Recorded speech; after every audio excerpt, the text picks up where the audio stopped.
আদিযোগী কেন অনন্য, কোথায় এবং কিভাবে যাবেন, সেই নিয়েই এসপি ডিজিটালের জন্য কবিতা মাহাতোর বিশেষ প্রতিবেদন মঙ্গলময় আদিযোগী।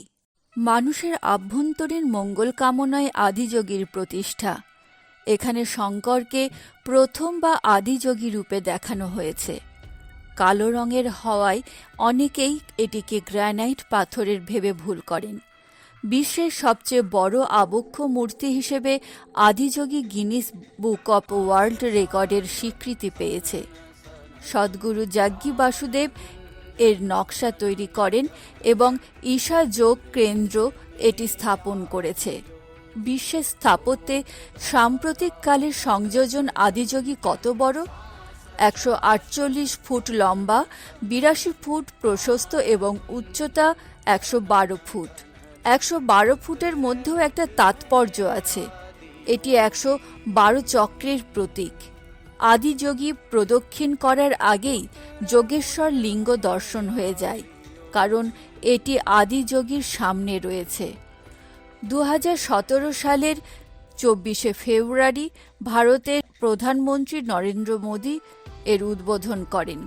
সেই সময়ই আদিযোগী নিয়ে কৈলাস খেরের আইডেন্টিক্যাল গলায় আদিযোগী দ্য সোর্স যোগা গানটিও রিলিজ হয়।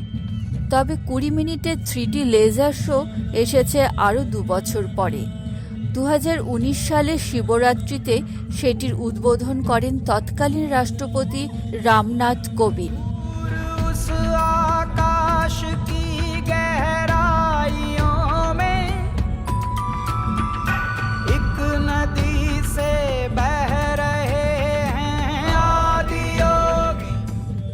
দেখতেই পাচ্ছেন কি অপূর্ব সেই লাইট অ্যান্ড সাউন্ড। ভাবছেন কোথায়, কিভাবে যাবেন? এটি তামিলনাড়ুর কোয়েম্বাটুরের থিরুনামে, কোয়েম্বাটুর থেকে 30 কিলোমিটার। তবে অনেকেই ব্যাঙ্গালোরে চিকিৎসা করানোর জন্য গেলে আদিযোগী ঘুরে আসেন। ব্যাঙ্গালোর থেকে প্রায় 65 কিলোমিটার। চাইলে নন্দী হিলসও ঘুরে নিতে পারেন। সকালে গেলে সূর্যোদয় দেখে নিতে পারেন নন্দী হিলসে। তার ঠিক পেছনেই আদিযোগী। তবে লাইট অ্যান্ড সাউন্ড শুরু হয় সন্ধ্যে 7টা নাগাদ। ব্যাঙ্গালোর থেকে গাড়ি বুক করলে 3500 টাকায় রিজার্ভ করা যায়। মকা বুঝে 6000 টাকার দামও মেরে থাকে পার্টি বুঝে। কোয়েম্বাটোর থেকে দূরত্ব কম, ভাড়াও কম। বিমানপথ বা রেলপথ দুইভাবেই ব্যাঙ্গালোর বা কোয়েম্বাটোর গিয়ে আদিযোগী দর্শন করতে পারেন। আইআরসিটিসি আবার সারা বছরই তীর্থ দর্শনের বিশেষ প্যাকেজ এনেছে। তাতে নিঃসঙ্গ অথবা একা বয়স্ক যে কেউ যেতেই পারেন।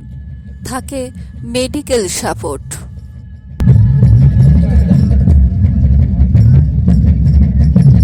When intensity peaked, he became utterly still. People saw that he was experiencing dimensions that no one had ever known or able to fathom. His ecstasy and intensity allowed him to transcend his physical form. Witnessing an individual human in union with the cosmos, they call him a yogi, as he was the first one, the Adi Yogi.